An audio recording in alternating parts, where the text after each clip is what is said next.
ನಾವು ಆ ಟೈಮಿಗೆ ಸರಿಯಾಗಿ ಕಟ್ ಮಾಡಬೇಕು. ನಾನು ಇದು ಒಂದು ಸ್ಟೆಪ್ ಎಲ್ಲ ಕಟ್ ಮಾಡಿ ಹಾಕಿದೆ, ಇದಕ್ಕೆ ಮತ್ತೆ ಎಲ್ಲ ಹೊಸದಾಗಿ ಚಿಗುರಿರೋದು.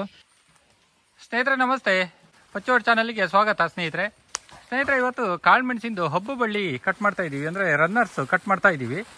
ಒಂದು ಸ್ಟೆಪ್ಪು ನಾವು ಮೊದಲೇ ಕಟ್ ಮಾಡಿದ್ವಿ, ಇದು ಸೆಕೆಂಡ್ ಸ್ಟೆಪ್ ಕಟ್ ಮಾಡ್ತಾ ಇದ್ದೀವಿ. ಅದ್ರ ಬಗ್ಗೆ ಎಲ್ಲ ನಿಮಗೆ ಅಪ್ಡೇಟ್ ತಿಳಿಸ್ತೀನಿ, ಮತ್ತು ಕಾಳುಮೆಣಸಿನ ಕರಿ ಎಲ್ಲ ಹೇಗೆ ಬಂದಿದೆ ಅಂತ ಅದನ್ನು ತಿಳಿಸ್ತೀನಿ. ಸ್ನೇಹಿತರೆ ನನ್ನ ಚಾನಲ್ನ ಸಬ್ಸ್ಕ್ರೈಬ್ ಮಾಡಿ, ಲೈಕ್ ಕೊಡಿ, ಹಾಗೆ ನಿಮ್ಮ ಸ್ನೇಹಿತರಿಗೆಲ್ಲ ಶೇರ್ ಮಾಡಿ. ಸ್ನೇಹಿತರೆ ನೋಡಿ, ಇವತ್ತಿಂದ ಸ್ವಲ್ಪ ವಾತಾವರಣ ಚೇಂಜ್ ಆಗಿದೆ. ಸ್ವಲ್ಪ ಇವತ್ತು ಬಿಸಿಲು ಬಂದಾಗ ಕಾಣ್ತಿದೆ. ಸ್ವಲ್ಪ ಬಿಸಿಲು, ಲೈಟಾಗಿ ಮೋಡ ಇದೆ, ಮಧ್ಯೆ ಎಲ್ಲ ಸ್ವಲ್ಪ ಮಳೆ ಬರ್ತಾ ಇದೆ. ಆದರೆ ಮೊನ್ನೆ ಅಷ್ಟೆಲ್ಲ ಮಳೆ ಇಲ್ಲ. ಮೊನ್ನೆ ಒಂದು ವಾರ ಸಿಕ್ಕಾಪಟ್ಟೆ ಮಳೆ ಬಂದಿತ್ತು. ನೋಡಿ ಕಾಳುಮೆಣಸಿನ ಕರೆ ಹೇಗೆ ಬಂದಿದೆ ಅಂತ ತೋರಿಸ್ತೀನಿ. ನೋಡಿ ಕಾಳುಮೆಣಸಿಂದು ಕರೆ ಲೈಟಾಗಿ ಬರ್ಲಿಕ್ಕೆ ಸ್ಟಾರ್ಟ್ ಆಗಿದೆ. ಈಗ ಮೊನ್ನೆ ಎಲ್ಲ ನಾನು ಆಲ್ಮೋಸ್ಟ್ ಸ್ಟಾಪ್ ಆಗಿದೆ, ಒಂದು ಸ್ಟೆಪ್ ಬಂದು ಸ್ಟಾಪ್ ಆಗಿತ್ತು ಕಾಳುಮೆಣಸಿನ ಕರೆ ಎಲ್ಲ. ಇದೀಗ ಎರಡನೇ ಸ್ಟೆಪ್ ಬರ್ತಿರೋದು, ನೀವು ಇದರಲ್ಲೇ ನೋಡ್ಬೋದು. ಈ ಕರೆ ಆಲ್ರೆಡಿ ಹಸಿರಾಗಿದೆ.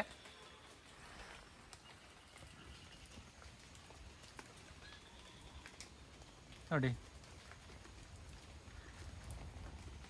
ಇದರಲ್ಲೇ ಗೊತ್ತಾಗುತ್ತೆ. ಕಾಳುಮೆಣಸು ಒಂದು ಕರೆ ಆಗಲೇ ಫುಲ್ಲು ಹಸಿರಾಗಿದೆ, ಇನ್ನೊಂದು ಕರೆ ಈಗ ಲೈಟಾಗಿ ಚಿಗುರು ಇದೆ, ಗೊತ್ತಾಗುತ್ತೆ. ಎಲ್ಲೋ ಇದೆ, ಎಲ್ಲೋ ಏನಿದೆ ಅದು ಎರಡನೇ ಸ್ಟೆಪ್ ಬಂದಿದೆ ಕರೆ.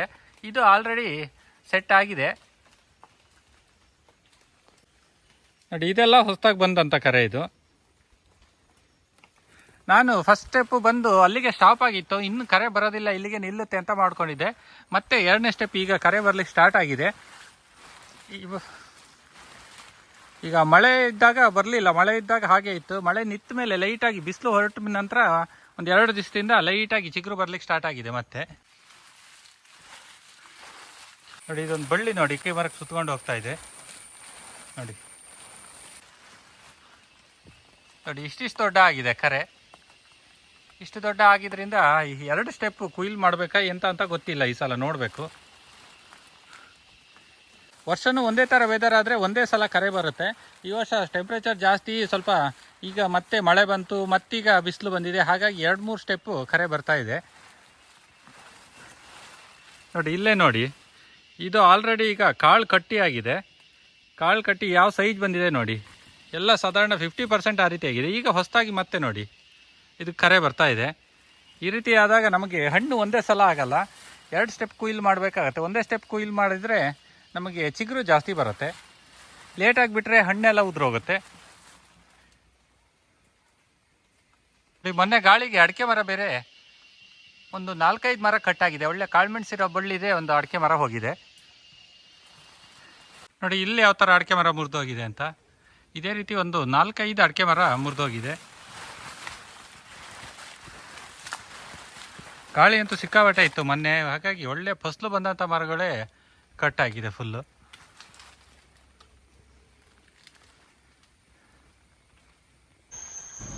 ಸ್ನೇಹಿತರೆ ನೋಡಿ, ಇಲ್ಲೊಂದು ಹಾವು ತೋರಿಸ್ತೀನಿ ನಿಮಗೆ. ಹಾವು ಎಷ್ಟು ಚೆನ್ನಾಗಿದೆ ಕಾಣುತ್ತಾ ನೋಡಿ, ಝೂಮ್ ಮಾಡ್ತಾ ಇದ್ದೀನಿ. ಚೆನ್ನಾಗಿದೆ ಹಾವು. ಇದಕ್ಕೆ ನಮ್ಮ ಕಡೆ ಹಪ್ಪಟೆ ಹಾವು ಅಂತ ಕರಿತೀವಿ, ಅಂದರೆ ಹಸಿರು ಹಪ್ಪಟೆ ಅಂತ ಬರುತ್ತೆ. ಇದರಲ್ಲಿ 2-3 ಕಲರೇ ಬರುತ್ತೆ. ಒಂದು ಬೂದು ಹಪ್ಪಟೆ ಅಂತ ಬರುತ್ತೆ, ಗಿನಿ ಹಪ್ಪಟೆ ಅಂತ ಬರುತ್ತೆ.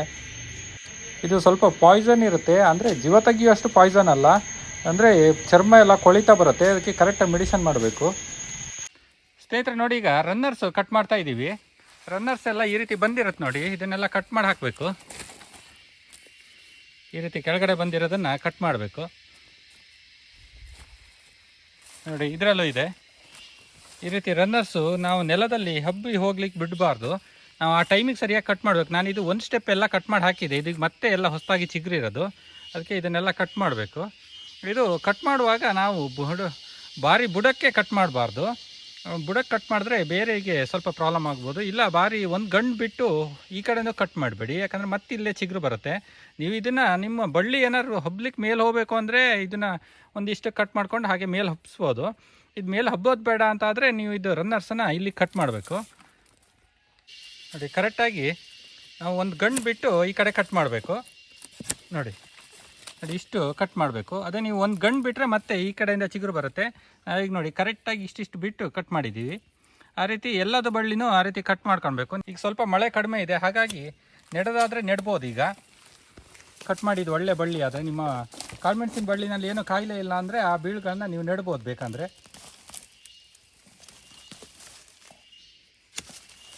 ಇಲ್ಲ ನೀವು ಗಿಡ ಮಾಡಲಿಕ್ಕೆ ನೆಕ್ಸ್ಟಿಗೆ ಬೇಕು ಅಂತ ಆದರೆ ರನ್ನರ್ಸ್ ಬೇಕು ಅಂತ ಆದರೆ ಮೇಲ್ಗಡೆ ಮರಕ್ಕೆ ಸುತ್ತಿಟ್ಕೊಳ್ಬೋದು.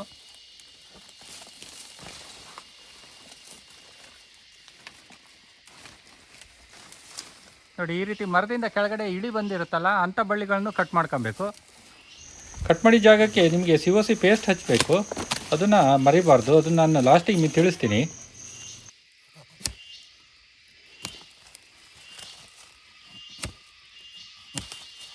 ನೋಡಿ, ಒಂದು ಬಳ್ಳಿಯಿಂದ ಇಷ್ಟು ರನ್ನರ್ಸ್ ಸಿಕ್ತು. ರನ್ನರ್ಸು ಭಾರಿ ವೇಗವಾಗಿ ಬರ್ತಾ ಇರುತ್ತೆ. ಬಂದಾಗ ಕಟ್ ಮಾಡಬೇಕು, ಇಲ್ಲಾಂದರೆ ನಮ್ಮ ಹಾಕಿದ ಗೊಬ್ಬರ ಇದೆಲ್ಲ ತಗೊಳ್ತಾ ಇರುತ್ತೆ. ಮತ್ತು ಬಳ್ಳಿಗಳು ರನ್ನರ್ಸ್ ಜಾಸ್ತಿ ಇದ್ದರೆ ಬಳ್ಳಿಗಳಿಗೆ ಸ್ವಲ್ಪ ಕಾಯಿಲೆ ಇಂಥವೆಲ್ಲ ಜಾಸ್ತಿ ಬರುತ್ತೆ. ಮಣ್ಣಿಂದ ಬರುವಂಥ ಕಾಯಿಲೆಗಳೆಲ್ಲ ಬರ್ತಾ ಇರುತ್ತೆ. ನೆಕ್ಸ್ಟ್ ನಿಮಗೆ ಈ ರನ್ನರ್ಸ್ಗಳನ್ನ ನಾಟಿ ಮಾಡೋದು ಹೇಗೆ ಅನ್ನೋದ್ರ ಬಗ್ಗೆನೂ ತಿಳಿಸ್ಕೊಡ್ತೀನಿ. ಎಷ್ಟು ಗಂಟು ಬಿಟ್ಟು ನಾಟಿ ಮಾಡಬೇಕು, ಹೇಗೆ ಮಾಡಬೇಕು ಅಂತ ಅದನ್ನು ನೆಕ್ಸ್ಟು ವೀಡಿಯೋದಲ್ಲಿ ತಿಳಿಸ್ತೀನಿ. 2-3 ಟೈಪ್ಸಲ್ಲಿ ನೆಡ್ಬೋದು. ನಾನು ಹಿಂದಿನ ವೀಡಿಯೋದಲ್ಲಿ ತೋರಿಸಿದ್ದೀನಿ, ಆದರೂ ಕೆಲವರು ನೋಡಿರಲ್ಲ, ಅದಕ್ಕೆ ನೆಕ್ಸ್ಟ್ ವೀಡಿಯೋದಲ್ಲಿ ತಿಳಿಸ್ತೀನಿ. ಸ್ನೇಹಿತರೆ ನೋಡಿ, ಈಗ ರನ್ನರ್ಸ್ ಏನು ಕಟ್ ಮಾಡಿದ್ದೀವಿ ಆ ಜಾಗಕ್ಕೆ ಈ COC ಪೇಸ್ಟ್ ಮಾಡಿ ಹಚ್ಚಬೇಕು. ಇದಕ್ಕೆ ನೀವು ಲೈಟಾಗಿ ಸ್ವಲ್ಪ ನೀರು ಹಾಕಿ ಮತ್ತು ಇದ್ರ ಜೊತೆ ಸ್ಪ್ರೆಡ್ಡರ್ ಅಥವಾ ಗಮ್ಮನ್ನು ಮಿಕ್ಸ್ ಮಾಡಿ ನೀವು ಇದನ್ನು ಪೇಸ್ಟ್ ರೀತಿ ಮಾಡಿ ಹಚ್ಕೊಳ್ಬೇಕು.